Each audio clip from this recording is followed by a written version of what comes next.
Alain, propos d'un Normand.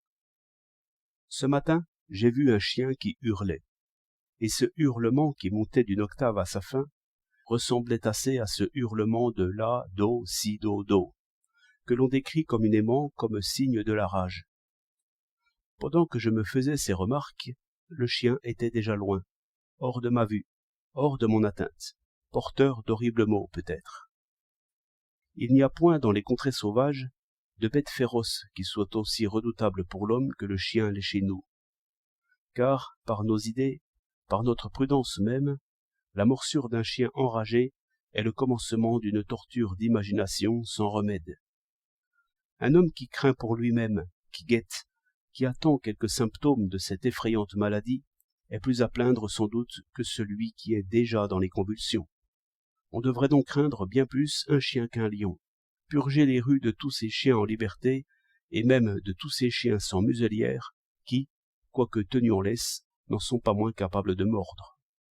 Peut-être même serait-il raisonnable de scier par mesure de police toutes les dents pointues de tous les chiens, car il paraît que les autres dents ne peuvent inoculer le virus. Bref, les hommes devraient se liguer contre les chiens. Mais l'amitié l'emporte, et cela est beau à considérer. Je ne sais comment cela se fait. Le chien est bien clairement conduit par la partie inférieure de lui-même. Il est gourmand, il est libidineux, il est brave contre les faibles, et souvent poltron, mais il sait aimer. Il aime sans condition, il aime religieusement, il adore. Tout le monde a pu voir des chiens très forts et très méchants frappés à tour de bras par leur maître. Ils se couchent, ils implorent, ils gémissent. Ils ne se révoltent jamais. Ils reconnaissent le droit de leur maître sur eux. Ils se donnent à un maître, et ils ne se reprennent jamais.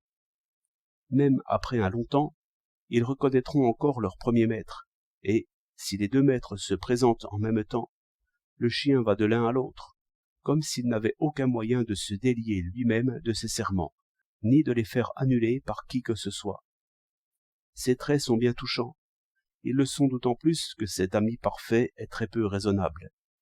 Les rôdeurs savent bien qu'avec un peu de corne brûlée prise chez le maréchal Ferrand, on séduit le plus prudent, le plus féroce et le mieux nourri des chiens. Il manque à ses devoirs de gardien. Il laissera assassiner son maître.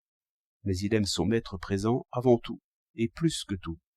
Ce pouvoir absolu, et qui fait le bonheur de l'esclave, est bien doux à exercer. Peu d'hommes y résistent. On hait ou on craint le chien qu'on pourrait avoir. On aime celui qu'on a.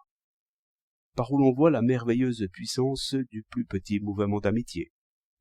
16 décembre 1911.